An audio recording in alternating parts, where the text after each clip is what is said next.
За бүгдээрээ сайн байцгаана уу? Сайн байцгаана уу? Оршин шивний подкастын маань 7 дугаар дугаар эхэлж байна. За өнөөдөр маш онцгой подкаст яагаад вэ гэвэл манай подкастын хамгийн анхны зочин маань хүрэлцэн ирсэн байна. За зүгээр нэг хүн бүр ирээгүй. За та бүхэн маань зөв 5 подкастыг бүгдээрээ мэдж байгаа. За подкастн дээр нэх гоё танил хоолоогоор овоо онгод биднэрт маш их одоо зүйлсийг зааж сургаж хийж исэн тийм онгод байдаг. Овоо дээдс болон бусд олон дээдсүүдийн маань улаач. За утаа удгон ихч маань өнөөдөр хүрэлцэн ирсэн байна. Тавтай морилтаа за сайхан үйлчж гин үү? Наа өвлийн хувцас гаргаж байгаагүй аваагүй байгаа хүн шүү дээ. Гэт цас орцсон. За одоо гэтээ солиог л хөөж байна. Энэ хаалаа гэж үү те. Тэ намайг утаа гэдэг овоо бүрлээ улаач байна. Уулын зөвхөн тавууд дээр хүмүүс хүлээж л байгаа хөөж дараа хүлээж байгаарэ. Одоогоор л ингээд шин танилцсан нөхдүүдэд дэмжээд тэ. Тэгээд аль болох хүсэлтэнд нүгөө гэж хэлэхгүй цаг заваа зохицуулаад тус дэмээ өргөхгөө л гүгэл.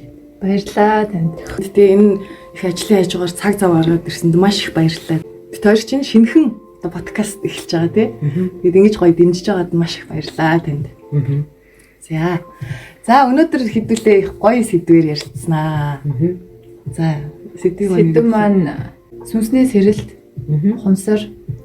За далд ертөнд далд ухамсар гэж юу вэ гэдэг сэдвүүдээр бид нэр ерөөхдөө төвлөрөөд тэг сайхан чөлөөтэй ярилцаад явнаа. За микрофоныг өнөөдөр битэр нэг зочноо юм шиг.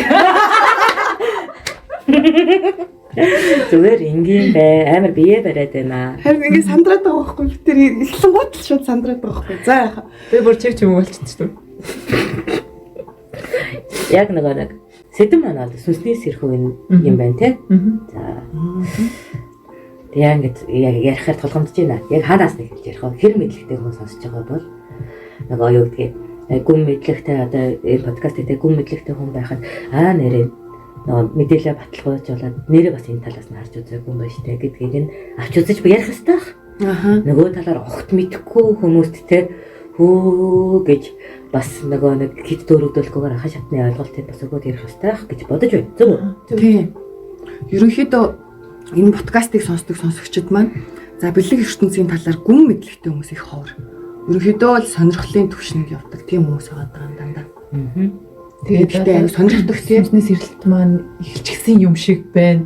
Хаанаас эхлэх үү ч юм уу те. Тийм хүмүүс бас бичиж холбогдоод байгаа. Яг сүнсний сэрэлт гэдэг утгаар биш. Бүр оюутан байхдаа нэлээ 18 насны оюутан гэдэг статус дээр байж байхдаа нэг юм үг номон дээр сонсч байсан байхгүй. Хүн амьдралдаа хоёр амьдрдаг. Тэ эхнийх нь болохоор одоо эцэг эхийн хайр халамжид энэ хорвоод тэ утгаа олохгүйгээр ингэж тэтгэлэг дотор амьдарч идэг. Тэр шугам дотроос би амьд байна уу гэж асуух өдрөөс хоёр дахь амьдрал эхэлдэг гэдэг юм хувь хүний хөгжил тэгээд нэг гүн ухааны сэдвт номон дээр сонсч өөртөө дүгнэлт хийжээсэ. Тэгээд ингээд бодсон чинь нэрэл өдөр хоног өнгөрчл байдаг. Нар сар эргэлдээл байдаг. Хичээлээ хийх л ёстой. Автобусандаа суух л ёстой. 8:30 тагаа уралдах л ёстой. Оюутан байгаад байгаа байхгүй юу? Тэгээд тэр ингээд өдөржингөө тархин чиглэлчээд хоёр дахь амьдрал. Гэтэ энэ миний амьдралын өрөөлцөл мөртлөө би тэр амьдралыг арай өөрөөр хүлээж авах мөч байд юм байна. Тэгвэл би тэрийг мэдрэх ёстой юу? Эсвэл эцэг эхийн хайр амьдрал бусдаас авахын орон зайд нөгөө л 8:30 тагаа уралдаад амьдарсаар байх ёстой юу? Ял юм шиг сэрдэг. Тэ? Ядарч үхээд унтдаг. Магадгүй сэрхүү байхад утга учиргүй амьдралаар нэг харуулсалгүй. Яваа л ах бэл. Бүтэн лекцэн турш ботчдаг байхгүй. Тэгээд 4:30-д хичээл тарж 8:30-аас бодсоор хаа. Тэг өдөржингөө бараг л нэг заалны зомби болцсон. Тэгээд маркетингийн болдотор багш маань. Чи энд байгаа мөртлөө энд биш байна. Юу болов чамд? Гэтэхгүй. Тэгээд би ингээд өчигдөр ингээд ном уншичаад тэндээс ганцхан үгэнд миний толгойд би шүглчээд байна. Гэт үгэлтчихэд байна. Хүн амьдралтай хоёр амьдардаг. Нэгийг нь болохоор мэдхгүй амьдарч ийн гэдгээ мэдхгүй байсаар гад амьдарчдаг. Нэгийг нь болохоор би амьдарч ийн гэж хүлээн зөвшөөрсөн тэр цагаасаа амьдардаг гэж хэлсэн. Энэ үг л өнөөдөр ч ингээд надад бодогдоод би юу ч анхаарч чадахгүй байна. Би энд байгаа мөртлөө би энд байхгүй байна багшаа. Яах вэ гэд асуухгүй юу? Тэгсэн чинь багш маань бүүн ухааны ном унш. Амьдрал гэдэг одоо юм философи гүн ухаан түүний тайлбарыг гүн ухаанч тайлбарладаг. Чи нэгийг нь л олж авсан учраас ерөөсөө ингэ харьцуулалт байхгүй. Очраас чамд ойлголт төрөхгүй. Хүн ингээ юм чинь ингээ таньж мэдхийн тулд тийм үү? Хэвийнээсээ муу байна гэж харьцуулдаг. Хэвийнээсээ сайхан байна гэж харьцуулдаг. Эсвэл муу юм байж байгаа дэвшгээр нь сайжрлаа гэж харьцуулдаг. Тэгжээж өөртөө авдаг болохоос нэг юм олоож авангуудаа тэрийг юу вэ гэдгийг таних боломжгүй. Нэг одоо зүйлтэй тулгалдангуудаа тэрийг юу вэ гэж тодорхойлох боломжгүй. Тэрийг бусдаас асууж тэр хүний хариултаас хүртэл харьцуулалт хийжээж энэ юм байна гэдгийг ойлгож авна. Би чамд амар энгийн жишээ тавьж өгье. Чи ингээд бэлгийн шүүрлэн эхлээгөө бяцхан охин байхдаа нэг эрэгтэй хүүхдийг бусад эрэгтэй хүүхдээс онцгой юм байна гэж мэдэрч байна. За яхаа эн чинь бүр ингээд 7-8 настай байг гэж бодъё. Чи эрэгтэй хүүхэд эмэгтэй хүүхэд гэж ялгадаж хүн төрөлхтний хувьд тэр чинь бүгд л хүүхэд байгаа. Гэтэ ганц тэр эрэгтэй хүүхэдтэй л найзалмаар байна. Дэрэгдэн суумаар байна. Чихрийг авмаар байна, чихрийг өгмөр байна гэж бодоод байна. Тэгвэл энэ дээр өсвөр насны ихчжээрэд надад чи хайр штэ гэж хэлэхэд чи үнэмшин. Ээж чинь надад чинь найзлах хүсэл штэ гэж хэлэхэд үнэмшин. Тэгвэл их гад сэтгэлгээтэй нэг муу тасанд хүрэгч тийм үү? Надад чи секси хүсэл дур тачаал штэ гэж хэлэхэд үнэмшин. Тэгэхээр яг тэрэн дээр нөгөө тэр хүний үг чиний мэдрэмж ойролцоо байгаа боловч бүрэн ялгараагүй байдаг учраас тунгаалж чамд байхгүй. Тэгэхээр яг нэг номон дээр байгаа зүйл чинь хүртэл амьдрал хоёр байна. Нэгийг чи ойлгох, нэгийг чи ойлгохгүй гэдэг үг чинь энтэй адилхан. Чи өөрөө зорж амьдрах. Чи бусдын даалгаврыг үздэг амьдрал хоёр яг адилхан амьдрал хэрнээ? Чи өөрөө тэр амьдрал төлөө хичээж байгаа мэдрэмжээсээ болоод тэр чиний амьдрал болж мэдэгдэнэ. Чи бусдын даалгавраар ирэх юм бол өөрийнхөө цаг хугацаа бусдад бэлгэлсээр байгаа дуусна. Энэ хоёр мэдрэмжийн ялгааг заагалж байгаа үг юм гэж тэнд баг миний сүсэрсэн. Тэ онгод эсвэл одоо ямар нэг далтын хүч биш маркетер хөө. Яг ном нь эхлээд хөөе сэрэж гэдэг сэрүүлгийн тохио болоод тайлбар нь зүгээр л хүлэн зөвшөөрөлтөөр тэнд ороод ирж байгаа байхгүй. Яг тэр өдрөөс би бөө болно бөө болохгүй ингэн тэгнэ биш би амьдрах ёстой гэдэг үүргээ хүлэн зөвшөөрч эхэлсэн. Яг энийг сүнсний сэрхүү гэж би хувийнхаа зүгээс бол тодорхойл. Санаа байна. Чи өөртөө би амьдрахгүй гэж ёсон шид юм бодхол байна. Заримдаа амиа хоржмаа санагдах байх. Заримдаа бүр яг чадаад энэ гоё амьдраад байна гэд мэдэрхэл байх. Гэхдээ өөрөө ухамсарын хувьд чи өөртөө даалгаар болгосон тэр өдөр чиний сүнсэр. Яг ийм ойлголттой явж байгаа дахиад нөгөө сүнсний сэрхүү гэдэг нэг арай өөр хэллэгээр ороод ирж штэ. Бөө болоод ирэнгүүт голын хатгасаа болох. За бяцлагч дээр сүнсний сэрхүү. Тийм үү? Одоо ингээд шашин дээр бурхны даалгавар. Тэ? За одоо ингээд шашин судал дээр болохоор өөрийн мөн чанар сэтгэл судлал дээр эго яг ижлэх юм таахгүй. Тэр чамаас юу асууж ирэхэд чи өөртөө даалгавар өгч байна. Амьдрах үүргээ чи өөртөө өгсөн тэр өдөр чи амьдарч эхэлнэ. Чи өөрийнхөө амьдралыг би амьдрах ёстой гэдэг толгой шаардлагатай өөрийнхөө сүнсэнд өөртөө эргүүлээд сүнснээсээ биенээсээ сүнсэндээ өгч байгаа холбоо сэрэх өдрийг чи хүлээн авсан уу гэсэн асуулт юм билээ. Маш олон шинжлэх ухаан асар олон тайлбарлаад байгаа хэрнээ би сүнсний сэрэлтэй хүн. Би эгогоо олсон хүн. Би голын хатгастай хүн. Би амьдралын утга учиртай хүн. Би жаргалтайгаар амьдардаг хүн. Би цагийн эзэн. Би бурхны даалгавраа сонссон. Би голын хатгастай. Энд онгод байна уу сүнс байна. хүн байна уу? Ерөөсөө хамаагүй. Амьдрах утга учраа өөртөө өргөцсөн өдрөөл сэрсэн байдаг байлээ. Ямар гоё тайлбарлаж байна тий. Харин тэгээ сая таны яриан дээрээс нэг үг яг ингээл дон гэл явчлаа шүү. Амьдралынхаа цаг хугацааг бусдад өгөөд яваад байна уу? Эсвэл тэр цаг хугацааг өөртөө зориулээд байна уу гэдэг. Зүгээр нөгөө үг хэрний ялгаа амар том. Яг бол бид хоёулаа яг энэ зам руу орохоос өмнө яг ижлэхэн мэрэгчлээ маркетинг. Тэгээд маркетингийнхаа яг мэрэгчлэр бас нэлээд хөрх явсан. Тэгээд надад болохоор яг энэ сэргэлтэн дээр яг тантай ижлэхэн мэдрэмж тохиолдсноо би болохоор яг тодорхойлж чадахгүй байгаа юм байна. Зүгээр залхсан. Юунаас залхсан бэ гэхээр тэр үед бусдад цаг хугацаа өгч амьдрахаас л залхсан юм байна. Тэгэхээр яг хүний төлөвч амьдраад байсан юм шиг. Надад яг одоо нэг тийм мэдрэмж орж ирж байна. Дон гэд. Нэг тийм хүчтэй бас тийм цогцолтууд бас хүнд нөлөөлдөг. Тэгэхээр манай сүнснээ сэргэлтэд байгаа хүн, сэрээгүй байгаа хүн хоёрын ялгаа өвдөө сэрэг дээр байдаг шүү дээ. Яг өглөө нар мандах дээр байдаг. Тэ? Алаад үгүй гэж сэрээд өөрөө өөртөө даалгавртаа сэрдэг бүх хүн сүнсний сэрэлтээ явж байгаа байхгүй. 5 минутын нар бүх хүн сэрэг байгаа байхгүй.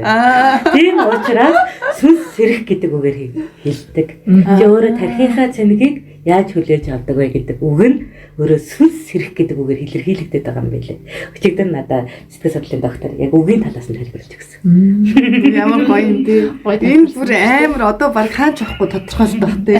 Бид нар чи яг үнэндээ хичвээ байгаа шүү дээ. Одоо за хамгийн сүүлд гэхэд өвөг дэцүүд маань надад энэ сүнсний сэрэлт тохиолдоод байгаа учир шалтгаан ерөөсөө л хүн амьдралынхаа утга учирыг олох гэдэг гэж хэлж өгч ирсэн.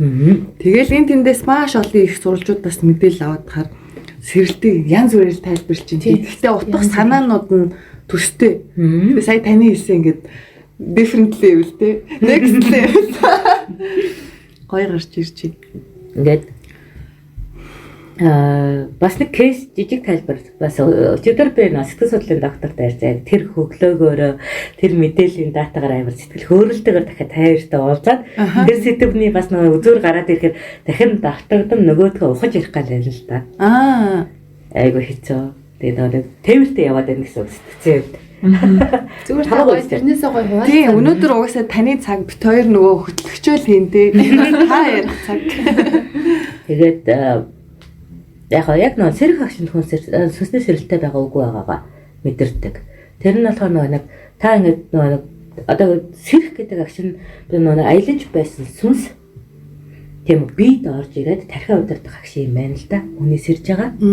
Одоо нойрноос сэрэх. Тэгэнгүүт энэ контрол амархан байх юм бол буюу сэрэх контрол амархан байх юм бол хичнээн би ядаргаатай өвчтөй зовлонтой ямар ч проблемтай байсан шөнөөр аялж исэн сүнс чинь бидээ орж ирээд тархиа ажиллуулахад өөртөө амархан лах юм бол та сүнсний сэрэлттэй буюу сүнсний контрол олж авсан сүнс биеийн юм заагийн бүрхүүлээ хайчихсан байна гэж үздэг юм байна.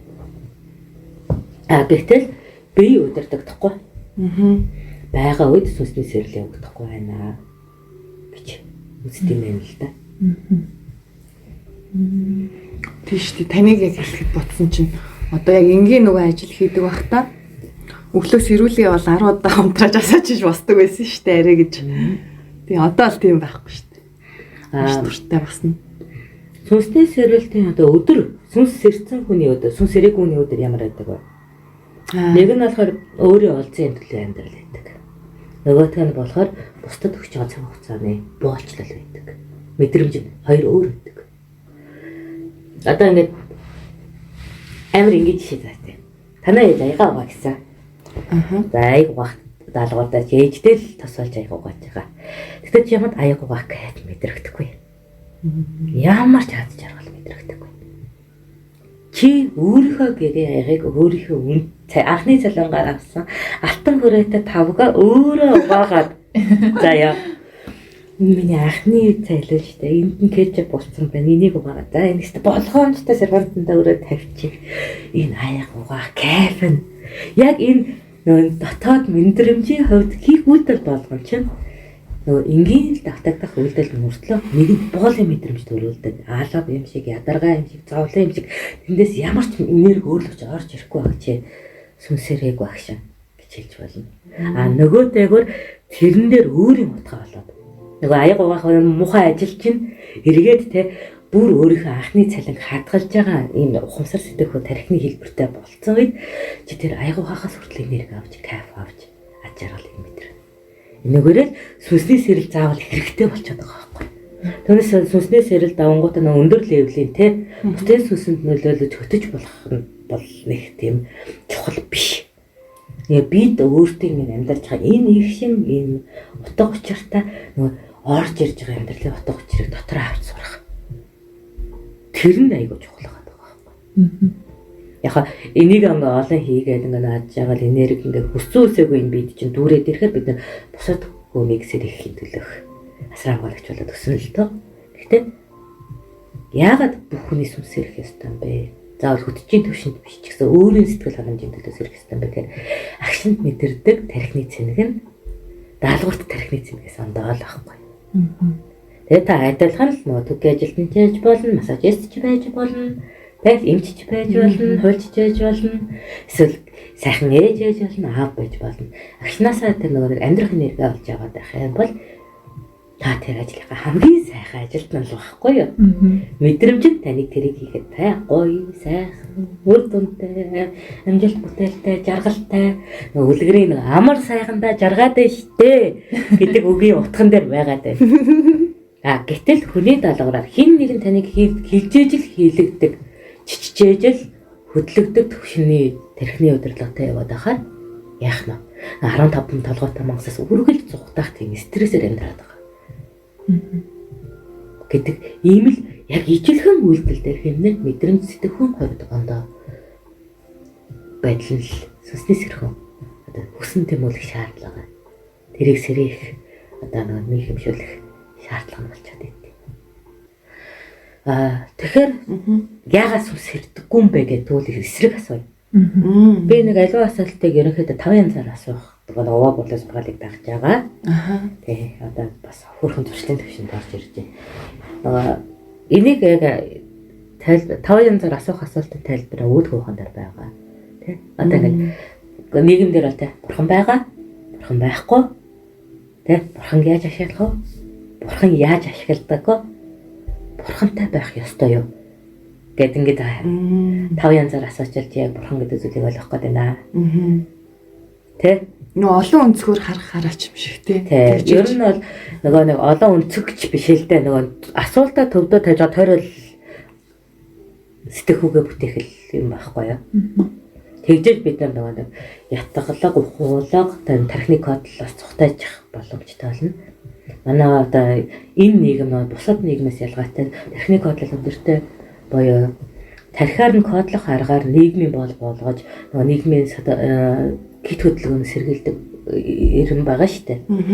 Тийм учраас нөгөөтэйгөр энэ хүний бие сүнсээс сэрхийд бүр ингээд телевизээр, кино шигээ, суртал ухуулгаар ингээд албатцсан. Учраас бид нэр амиа хорлолд бусад 900-аас хамгийн өндөр нь шүү дээ. Тэгэхээр техник кодлолд байгаа учраас заавал бид нэр өмнөх 900-ны хүмүүс нэг асуултанд нэг хариулт авахд хангалттай байсан бол одоо кодлогдох төвшний асуулт байх гэж сэрхээс шалтгаалаад олон талт үзэлтэй байхаас аргагүй болсон. Нөгөө кодоо өгүүлсгэж нэг асуух тий. Тэгээ кодоос гарч буюу өгүүлсгэж тэр тархины кодлыг одоо хүчингөө болгох цэцнийг заавал ялгаруулж явахгүй бол үнэнг олж авахд хэцүү болсон. Туйлын үнэн, туйлын худлаа гэж байхгүй. Амьдралд тогтсон томьёо гэж байдаггүй гэтгэлийг санаанд орч. Өөштэй. Хараатай хүмүүс бидний амьдралыг үзэж байгаа үзэл сохор хүмүүст худлаа штэ. Сохор хүний амьдралыг үзэх үзэл хараатай хүн дээр худлаа л байхгүй. Тэгэхээр чи ашиглаж чадах мэдээлэл чиний хувьд үнэн болохоос ертөнцид бүх зүйл өөрөө үнэнчээж болдог. Чи ашиглаж чадахгүй худлаагаар ч үсгдэж болно. Тэгэхээр үнэн худал гэдэг чиний өөрийн амьдралын хэрэглээ хэрэгцээнд таарах хэсгээс их хамааралтай. Тэгэхээр туйлын гэж хэлэхэд бол одоо аргагүй. Туйлшрал гэдэг зүйл байгаа л бол чам дээр л байгаа. ертөнцийн бүх хүнд таарах хариултыг бол бид нар чинь бүгд өөр өөрийн түвшний сүнсний хөгжилтэй байгаа учраас тойшруулах боломжгүй болчиход байгаа. Одоо ядчил зөв нэг ертөнц гэдэг утгаар нь хэлэх юм бол үг ургамалд те Яг бид нар шиг тусгалыг үзүүлэхгүй шүү дээ. Тэгэхээр туушрах боломжгүй л байхгүй. Энэ миний яг анзаарч байгаагаар яг битээр подкаст хийснээс өмнө ч тэр дараа нь ч тэр хүмүүсийн сэрэлт гэдэг зүйлийг хитрхи далд ертөнцтэй холбоод за сүнсний сэрэлт явагдаж байгаа бол одоо юу гэдэг чинь нөө сүнс тий шитгэр шалам нөө энергийн түвшин далд ертөнцид оршдог зүйлтэй харилцдаг болох юм байна гэж яг нэг юм утгаар ойлгоод байгаа байхгүй тий. Тэнд чинь бүр амьдрах философи яваад штэ яг үндэ тий. Яг сүнсний сэрэл гэдэг бол бидний зайлшгүй даалгавар л байгаа байхгүй юу? Заяагдмал гэсэн. Одоо энэ бол заавал өгөхөөс өмнө ойлгож нэг авах ёстой зүйл маань болчиход байгаа байхгүй юу? Одоо бид нар ингэж штэ. За би бүр айгүй танхаа юм ярих гэж байгаа шүү. Сонсож чихээ бил та. Филмистэй мараха. За эцгийнхээ төмсөгт би үрийн шингэн байсан тийм үү? Тэ? Тэгээ бид сая 2 сая өрсөлдөнд 1 сая өрсөлдөнд уралдаанд бэлэн байж байгаа штэ. Тэ? Тий. Аазуудад аавынхаа гардаар буугаагүй бэлэг хүчил боогдоогүй байгаа байхгүй юу? Бага онсон байна тий. Миний амьдрал бол үр тогтох буюу амьдрах гэдэг эрхэм бичгийнхээ төлөө өдөр болгон сүүлийн хөдөлгөхөд л бэлтгэж амьдарч байгаа шүү дээ. Ойлгож байна уу? Яг тэнд бидний амьдралын эхлэл тэмцлийн чанар анх бий болж байгаа байхгүй юмсэнд. Тэмцэгч, давшигч, ялагч гэдэг мөч нь өөрийн өндгөөсөн дээр очиж зохих үед гарч ирж байгаа байхгүй. Ойлгож байна. Бид тэр хамгийн анх тэмцэгчийг сураад дараа нь ялагчийг авчиж байгаа байхгүй. Үүсэхтэй. Бүр яг үүслийн ашигын дээр. Тэгээд ингээ ээж дээр ороод ирэнгүүт те манай ээж шийдвэрээд миний заяа тавилан нөлөөлж байгаа шүү дээ. Аборт болох төрөлхөө гээл. За тэгэл залбирна шүү дээ. Бид нар залбирхаас өөр юу байх юм? Тэр нөгөө бурхан юм чи ээж чинь. Тэгээд ээж аваагаа шүншиглээд байж байхгүй бол абортлох шийдвэр гаргах ч гэсэн амар зүйл байхгүй. Шүншиглээд ээж аваагаа шүтэл гэж шүү дээ. Тэр нөгөө ээж аваагаа шүт гэдэг үг чи үнэн байгаа зү. Чамааг абортлох хэрэгтэй шүү дээ бид нар. Тэгээ ингээ 9 сар те нөгөө ээжийнхээ хэвлийг тураагаад эсэргээрээ бас томруулаад байж байгаа байхгүй юу. Нөгөө хүүхэд томорхон хэмжээнд эмэгтэй хүний хэвлээдээс өөх халга болдог. Бусад газрын дараалтанд байж идэг. Тэгэхээр чи бид нар чинь нөгөө хэвлээ дээр савны хэмжээгээр томорхон хэрээр ээжийнхээ гидсэн төхөөхийг бол сайн авч идэг байхгүй юу. Хөөр хиндэг. Тийм учраас ээжэд илүү өлсөх мэдрэмж байдаг. Уулан зохистой идэх юм бол эмэгтэй хүн төрснийхээ дараа бүр ингээ амар гой галбирч авах боломжтой байдаг. Тийм байна нэг өөхнөөс нь. Яг нэг бид нар чинь хэвлийн туралтыг авах хэвгүй хэцүү байгаа шүү дээ. Гэтэл хүүхэд бол нөгөө хэвлийд өөрөө үүсдэг учраас хэвлийн бүх хүүхийг авч төрдөг байхгүй. Яг тэн дээр зохистой яг хүүхэдтэй хангалттай өөртөө хамтаа ямар ч илүү нөөц хадгалахгүйгээр төрчих юм бол дараад нь хэвлийг маш сайн бадгахад турхаа хэвлийтэй байх боломжтой байдаг авч Тэр боломжийг мэдэхгүй ашиглахгүй шүү дээ. Ойлгож ашиглаж чадахгүй тийм хэвлээ бондгор болчиход байгаа.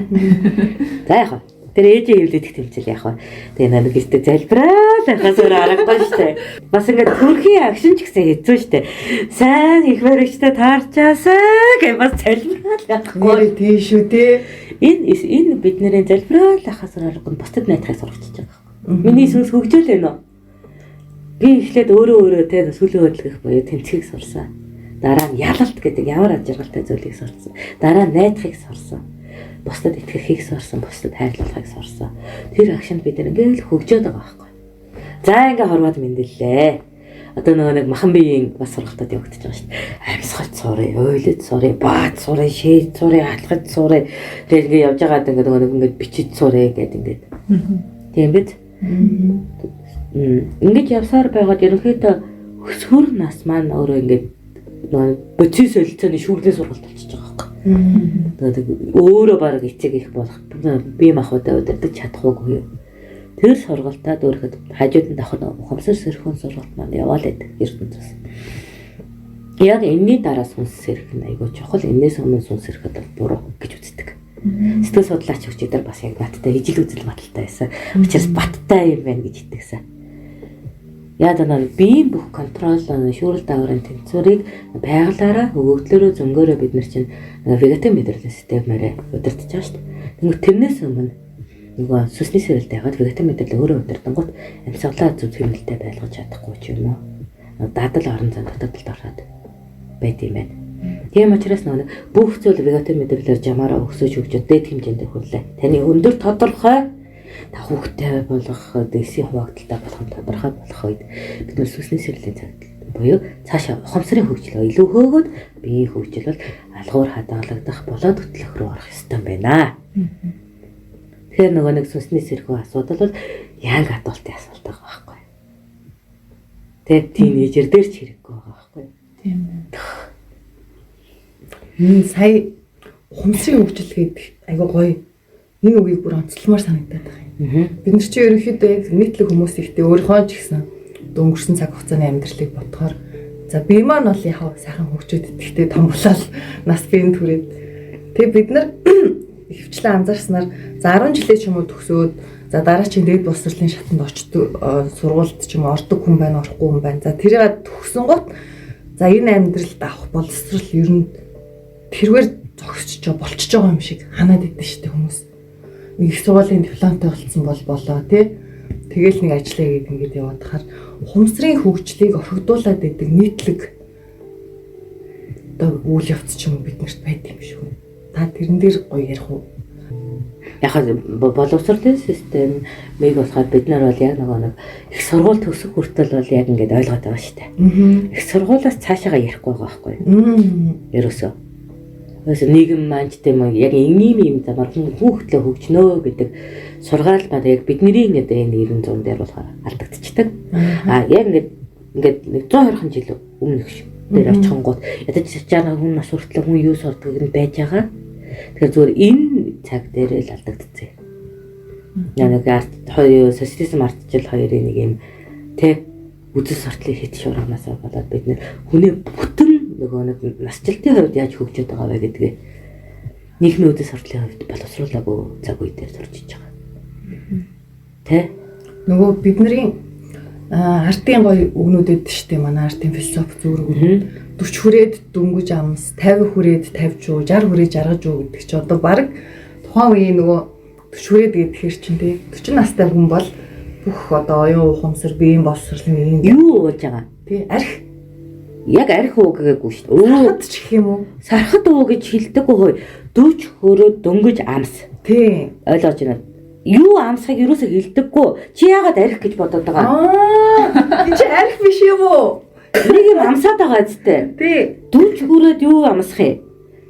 Амьдралыг амсаж эхэлж байгаа юм болов уу? Бид нэр энэ дээр чөлөөтөө сэтгэх ёстой байхгүй юу? Зүр цэцэн өөгчин яг энэ шүү гэдэг тодорхойлт байхгүй. Амьдралын насан дээр өөрөө утгатай байдаг тийм нэг юм.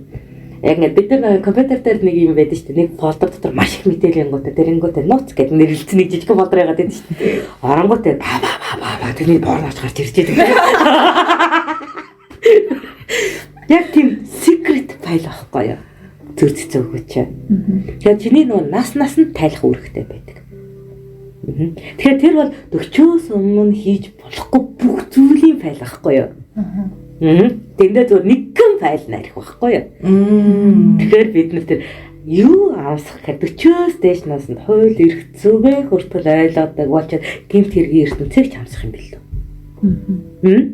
Тэгвэл зөөр үг маань зөвүүн гэдгийг л мэдчих. Юу ч байж болох юм биш үү те ер нь бол. Тэгэхээр нэг юм амсуулаад байгаа байхгүй. Чи 40 хүрчээж ер нь энийг амсаж дээ шүү. Энийг болохоор бид нар яагаад жоохон байгаа учраас 40 хүрээгүй байгаа учраас архиад л бодчихъя. Цаашаага надад тэр амсдаг юмнуудыг хэлсэн 40-с насныхан байд юм а гэхдээ наснд нь өрөөд ойлгоорой. Юу хэлээд үгэлтэй. Шинэ гэмт хэргийн ертөнц чинь билүү? Сонирхолтой санагдчихлаа. Гэтэ хэлүүлмээргүй байна. Зүгээр мэдэр сюрприз гэдэгтэй яг өөртөө гоё юм байна. Өөрөөр хэлбэл одоо юу гэдгийг хүний ухамсар нийгэм сүнсний сэрэлтэй бүгд бэлэн болоод ертөнцийн танин мэдгүй ханчсан хүнд амсагддаг ертөнцийн тухай байхгүй. Тэгээд 40-оос бага наснд байдаг. Тэгэхээр нөгөө сүнсний сэрэл бүрэн боловсрцсан тохиолдолд тэр амсах ертөнцид ордог. Тэ нэг порно файл бүр ингээд ухаж байгаа гарч ирдэг шиг. Амар тийм тасаг ертөнц байдаг. Гэтэ тэнд нь шунж болдгоо байлаа 40 насны дээр. Жамаарал хүрхэнэ штэ. Тэнгүүд нэг юм жартаа бидний нэг феодал өнөр байдэн штэ. нэг бүртээ яг гэртээ энерги цүн болцсон байж дээ. Тэднэр чинь болж ирэх тэр нөгөө нэг амстаг ирсэн чинь жаргах юм уухгэж таахгүй. Оюуны цэнгэл тэ тэнгэрийн мэдээлэлээр цэнгэж идэг. Тэр бөө биш хүртлээ цэнгэж идэг. Замаараа жаргаж уухаа сууж байгаа. Хойморт суугаад байдаг шүү дээ. Тэнгүүтээ нүүрэн гэрэлтэй байлаа. Баран ингээд зурх юм бол ингээд хэдэн давхар авраа зурмаар ингээд том гэрлийн хүрээ болцсон сууж идэг шүү дээ. Тэр чинь нөгөө нэг 40-д хамаасч исэн зүйл нь их жаргаж явахын төвшин дээр очсон зүйл байхгүй. Та нар Есүс дээр хүртэл энэ 40 хүрээ цаа чин дөнгөж амсаж артаад хөрөхгүй дээр жаргаж ухаасаа өмнө цуглагдчихж байгааг анзаарсан заяа. Буддаа болохоор задах юм бол те бас ингээд 40-д дөнгөж амсаад бараг жаргахчихсан чинь мөгөнд ордод өгчөж байгааг анзаарсан цаа. Гэтэ бурхан багш чинь нэлээ урт нассан гэж түүхэн дээр гараад идэг те. Нэг урт биш юм шиг байлаа штэ. 81 гэдсэн штэ. Тэгвэл бас жаргаад уугуулсан юм байна манай багш бол бүр чийлэрч байгаа явсан юм шүү дээ. Харин тий зөв ямар тач дээр энэ их гигантнууд дээр тэр амсах ертөнцид орцсон байдаг юм. Би ч одоо тэгээд амсах ертөнцид зөрөгтэй орно гэж бэлдээл байгаа штэ. Тэрнээс өмнө 800-ын даалгавраа биелүүлнэ. 800 ертөнцид 800 хүн урьж урах дэвсгэр болно боёо жирэмсний барай. Ямар хөөрхий. гоё юм байна. Тэгж дэвсгэрээ зөөлүүлж яж амсах ертөнцид орохгүй бол. Хатаа гэсэн. Гэн хаширн дээр. Энэ архины тухай биш. Бидний өнөөдрийн сэдвтэй хамаатай утга нь энэ үгэн дээр байд юм билээ. За. Энэ дээр штэ танаас яг нэг гоё яг таны үгийг сонсомоор байна. Одоо ихэвчлэн ийм сүнсний сэрэлт, ухамсарын сэрэлт явж байгаа хүмүүс маань нэг ийм ич хэдий юм хүсээд иддэг. Одоо хүний нэг аураг харддаг болох гэдэг ч юм уу те ийм сонин нэг юм шидэм юмнууд хүсээд гэтэл эн чи яг үнэндээ хүн тэр өөрийгөө олох, өөрийгөө таних аялал байгаа шүү дээ. Та энийг нэг гоё ингэж тайлбарлаж өгвөл болох уу? Ерөн сэрэлт гэдэг чинь ийм л зүйл шүү дээ гэдэг ч юм уу те. Одоо хүмүүсийн нэлээд байгаа шиг өөртөөгөө танилцаад өөрийгөө орчлонд оршиж эхлэхэд яг тэр мөч төр мэдрэмж дараагийн шатлага шийддэг одоо гэдэг ордог. Одоо сүнсний сэрэлтээс өмнөх бидний мэдрэмж бусдын даалгаварт тохирсон хэлбэртэй мэдрэмжтэй байхгүй юу? Бид нар улаанаа ямар тач нийтлэгээрээ ялгачдаг. Гэхдээ тэр улааныг 86 өнгөөр нь харахгүй. Өөртөө зориулахгүй учраас. ерөнхий өнгөөр л харах. Тэг ерөнхийлөд байдаг мэдрэмжүүд маань. Тэр сүнсний саралтын талаа өөрийнхөө төлөө амьдарч байгаа юм чинь ертөнцийн жинхэнэ нөгөө нэг хүчтэйсэн мэдрэмжтэйгээр харилцаж байгаа байхгүй юу? Яг чи өөрийнхөө төлөө ертөнцтэй танилцж байгаа юм чинь маш гоё мэдрэх хэрэгтэй эцтэй. Нөгөө өнгө булганыг солонгоруулж тэ гэрэл болгоныг төгс нэг болрын гэл багаар нь харж тэ үнэрийг тэ дээд охоор нь мэдрэх шаардлагатай эцтэй. Энэний төлөө мэдрэмж хөгжиж байгаа учраас л тэр шидийн нөгөө манай сүнсний сэрэлтэн хүмүүс ангирдаг ертөнц маань эхэлчихэж байгаа юм л да. Тэгэхээр чи өөрийгөө өдөн зөвшөөрөгдөж дээд хүчин чадны 5 метр хөө тэр чинь бусдад тайлбарлагдахгүй ч 6 мургаа гэдэг хөрхий гадуурхсан тон дээр орж ирээд байгаа шүү дээ. Тэ? Тэгэхэд одоо нөгөө сүнсний сэрэлтэн хүмүүс хүнд хүрээл хайр мэдэрлээ зэдэрлээ гэдэг юм. Үгүй энэ чинь зүгээр 5 метр хүчин дээд нөгөө хүчин чадлаар ажиллаж байгаа процесс шүү дээ л гэж хэлээ.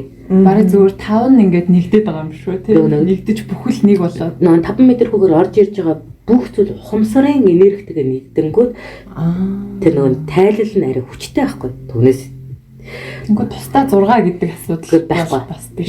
Яга бид нар бол энэ газрыг хат үзөөлөн гэдэг бусдын даалгаврын хүрээнд хахад үл томцорлох хандлагатай тухайн зүйлээр мэдэрч ирсэн.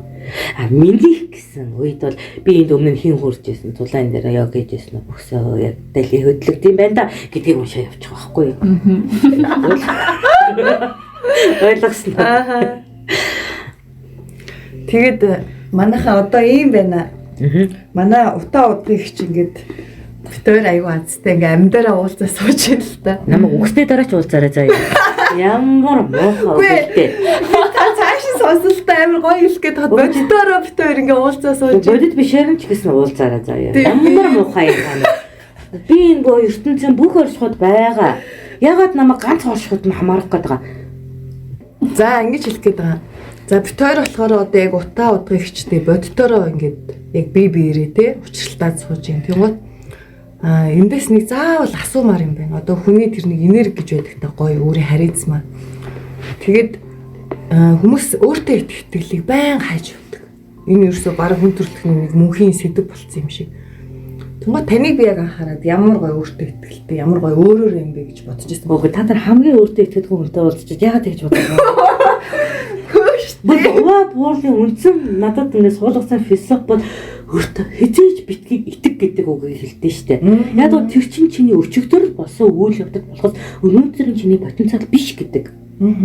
Тийм учраас би төгс өөртөө итгэлгүй хүн.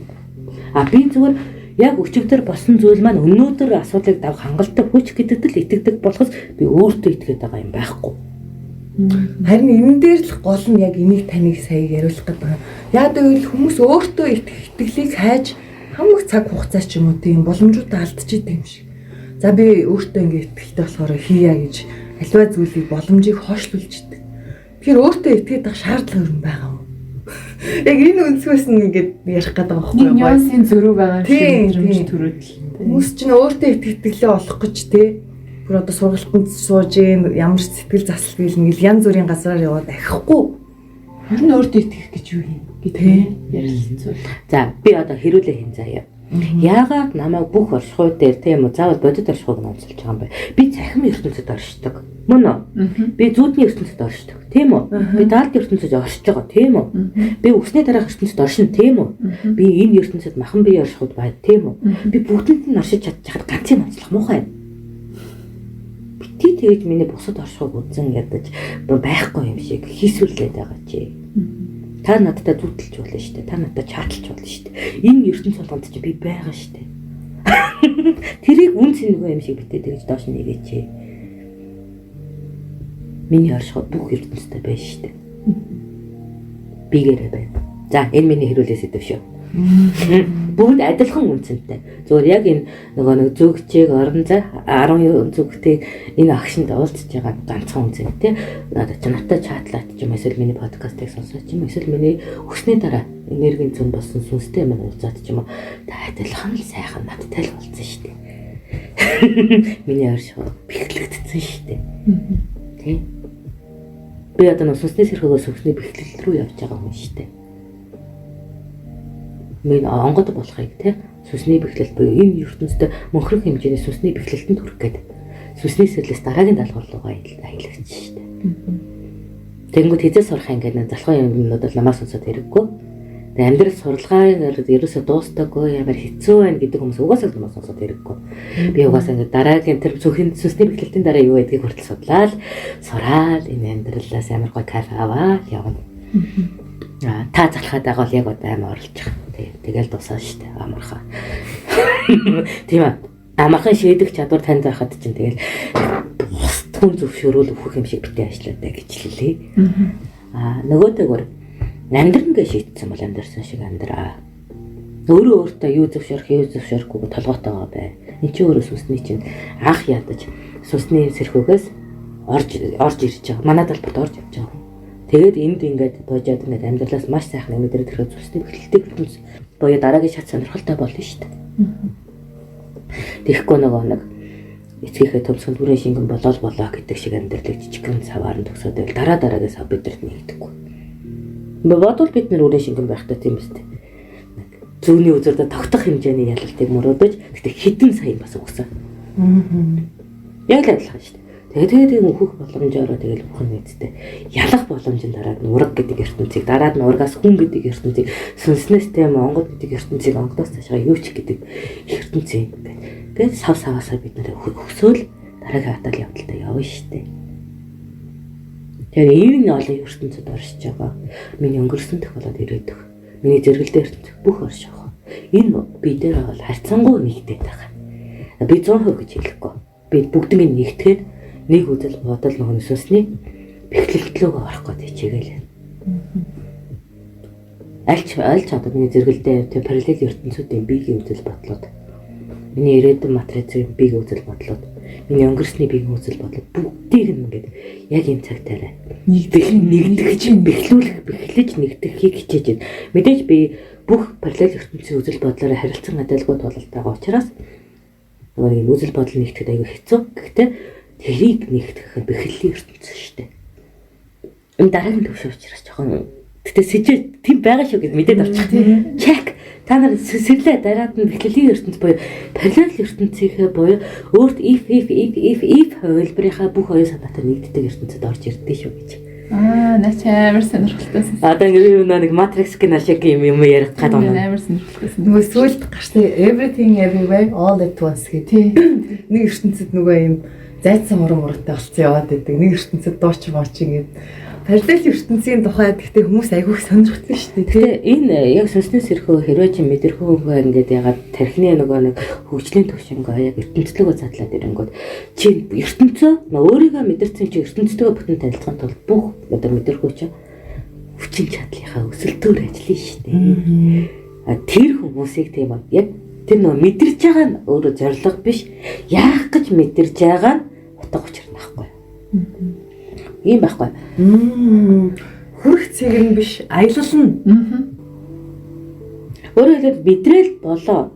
Тэгвэл та амьдралдаа ганц удаа сүнс мэдрэл болон бол танд үнэндээ тэр мэдэрхэн шаардлага байхгүй. Ганцхан удаа сүнс харахыг хүсэж байвал энэ мэдэрхэн шаардлага танд хэрэггүй. Та байнга сүнсийг харж түүнтэй харилцаж хамтарч амьдралын чинь нэг хэсэг болох бол энэ сүнсний хэрэгцээний чинь төлөө таны сүнс харах мэдрэмж чинь нээгдэнэ. Тэгэхээр нэгийн зорилго дээр хизээж тэр мэдэрхүү тэлдэггүй. Мөнхийн зорилго дээр мэдрэмжийн тэтгэлтүүд оршдог. Тэр өөртөө юу зөвшөөрөхөөс чи хамарч мэдрэмжийн тэлэлт сүнсний сэрэлтийн дараа явагдана. Нөгөөтэйгээр нөгөө энэ төвшөнд чинь нөгөө ордог учраас та нөгөө өөрийнхөө гэр бүл, хамт нөхөд, ангийн хамт олон нийгмээс жоохон нөгөө төрүүлээд байгаа, хоцроод байгаа, тэ ганцаардаад байгаа нэг тиймэрхүү төлбөртэй юм шиг мэдрэмжийг бол мэдэрдэг хэрнээ. Энэ сүнсээ одоо ингээд ертөнцтэйгөө ингээд харьцуулаад ойлгоод ирэх юм бол бусдыг орхиод ч юм уу үргэлжлэхээс ураа замгүй. Ол яриа ганцаараа штэ. Тий. Тэгээ яг нөгөө энэ тийм сэрэлтэн эхэлсэн найзууд энэ холбогдоод явахаар бөөн ганцаарсан хүмүүс л байгаад байх шиг байна. Найзгүй боллоо юм дээ. Найзгүй болчлоо. Хамталсангүй Гэтэ гоё яана. Гэтэ гоё яана. Тэгээ нөгөө утга учиргүй хүмүүсийг харж хавханд амьдрах чинь зовлон штэ. Тэгэд хамт байхын тулд зовлон мэдээлэх юм уу? Эсвэл жаргалтай байхын тулд ганцаардлыг сонгох юм уу гэх юм бол би л ганцаардлыг сонгох. Биш үү. Одоо энд 3 ганцаарч сонгосон сууж байгаа юм шиг. Гэхдээ нөгөө нэг уудын оргил чинь нөгөө өмчлөлийн талбай биш би хашаагаа бариагүй юм чинь нөгөө нэг хаяа хаяа гарч ирдэг ингэ нөхцөл байгаа шүү дээ. Таны нөгөө өчтөр олсон юм шиг тий. Хоёр ч юм бүр ингэ айгу урт ярьсан. За хүн гайхуулах байгаа юм шиг юм болох гэдэг. Би эрдэмтэнтэй уулзсан амар гоё яриа хийсэн. Бараг тэр эрдэмтэн хүнтэй уулзсан. Дахиад нэг подкаст ингэ бүтэн явахаар санагдаад байгаа байхгүй юу? Гоё шүү хүмүүс сонирх.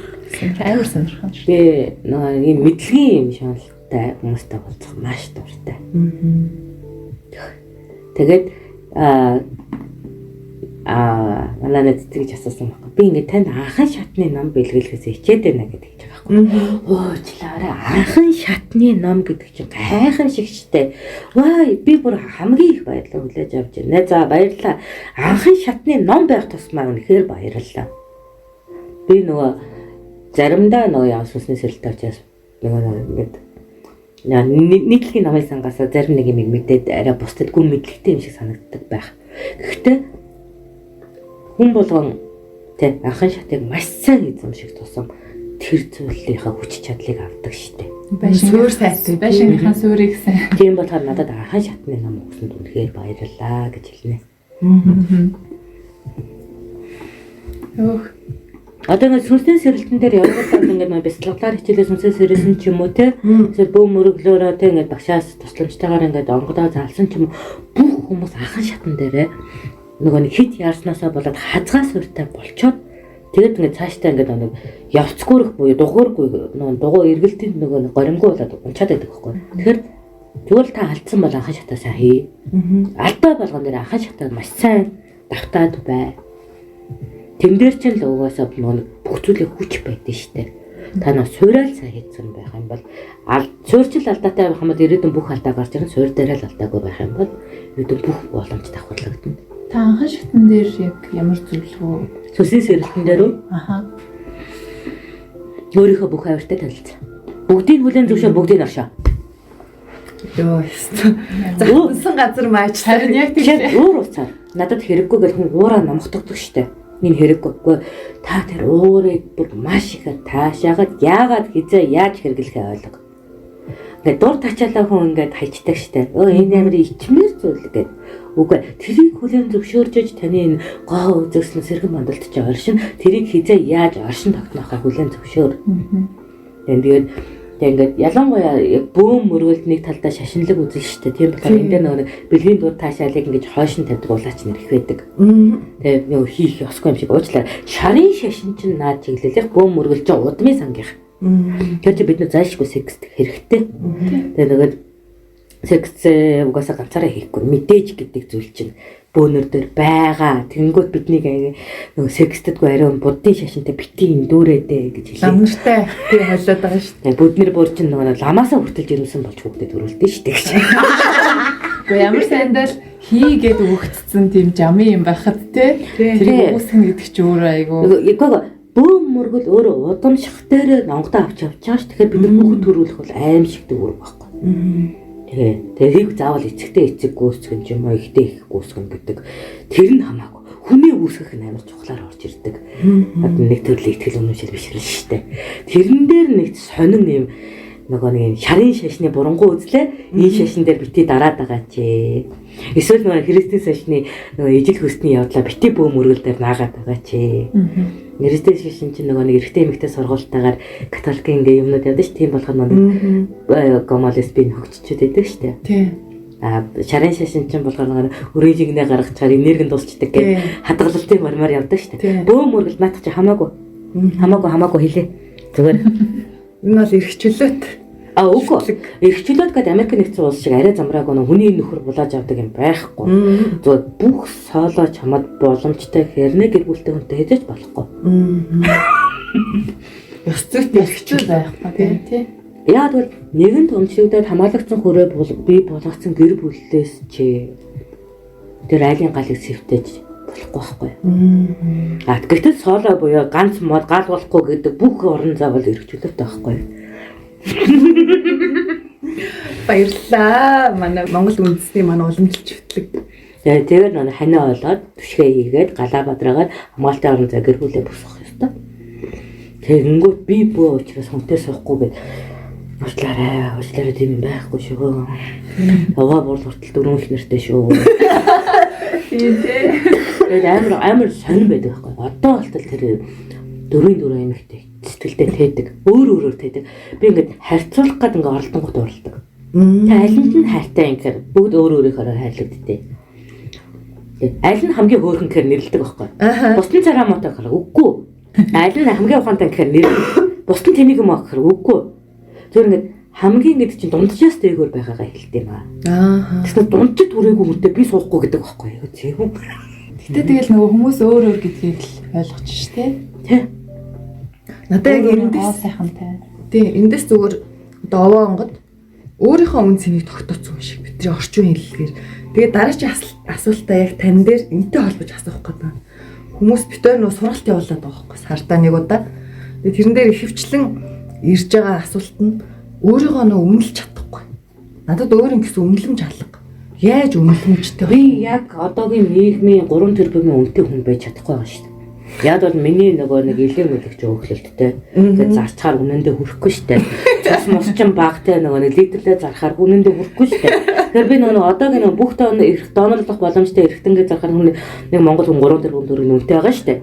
Яг тэр стандартандаа хүрэх донор эрхтэнгүү байхгүй юу? За. Тэ чүмэг мөнгөө ингээд зараад тэ эсвэл нөгөө хамгийн сүүлд нөгөө ясаа нэг кабинетийн үзмэр болгоод ингээд бүгднийг зараад дуусгаад хүн ингээд одоо нөгөө эзэмшиж байгаа би гэдэг эрхтнээ 3 тэрбум төгрөгт болдог гэж байгаа байхгүй. Тэр үнэндээ би хүрдэггүй байхгүй юу? Нэл хэлээ. Яаж үнэлэх гээд байгаа? Харин тийм. Тэгээ яг ингээд би ингээд хүртэл одоо ингээд нийгмийнхээ тийм бүх эрхтнээ зараад 3 тэрбумтай болох үнцэн дээр хүрч чадахгүй байхад хамгийн гол нь харин яг энэ үнэлэмж гэж ярьж байгаа асууж байгаа хүмүүс маань өөрсдөө тодорхойлтгүй орж ирээд байгаа. Тийм байна. Тийм. Тэгэнгүүт одоо би чиний үнцэнд хүрэхгүй байж болно. Чи миний үнцэнд төрж байж болно. Тэгвэл тэр үнц нь ямар үйл ажиллагаан дээр хүрэхгүй гэдэг чинь өөрөө л мэддэг зүйл байхгүй. Хэн нэгнээс асуудаг зүйл биш. Одоо ингээд жирэмсний байран дээр тийм үү. Би хийж чадахгүй юу гэдэг ингээд энэ дээр миний үнц нь бас нэг хэмжигдэнэ дээ. Чадна. Окей. Энэ миний үнц нь. Би энийг өөртөө би энийг сурахгүй чадахгүй тэг ингээ бүхэл бүтэн юм том гидтэй хүн дээр тэг наашин цаашин хөдөлгөөд болгоомжгүй хөдөлгөөд ингээд бүхэл бүтэн хүн халах аймаар эмзэг зүйлдээ барьж чадахгүй гэд айх юм бол би тэр үед үнцнийг л авахгүй юу. Тэгэхээр хамгийн түрүүнд хүн өөртөө үнцнээ мэдрэх агшин бол зориглох шийдвэр дээр байдгийг.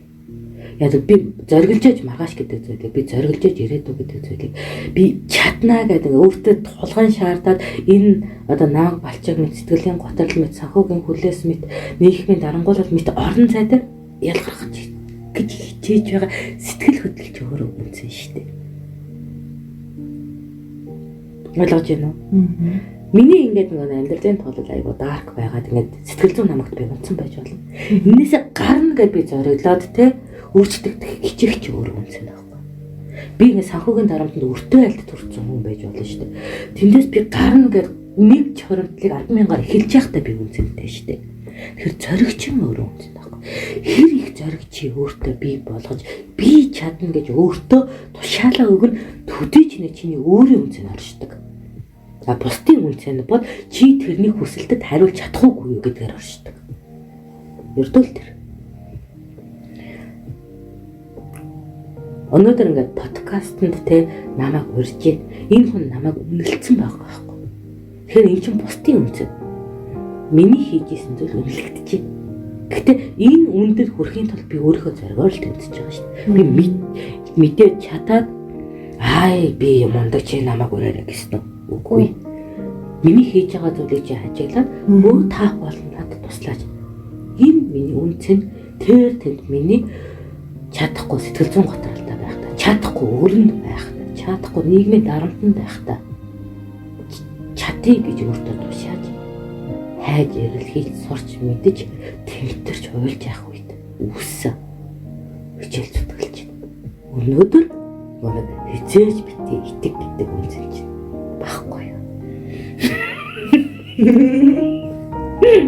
Ойлгоцсон уу? За гоё асуулт байна зөө. Тэр бүр ингээ таны ярианд автай юу асуулт үгүй яа бид нэг юм юу шиг хамстер шиг ингээ баян хэвээ суугаад байна. За жоохон ингээ амаад үргэж байгаа тайширж байгаа яри.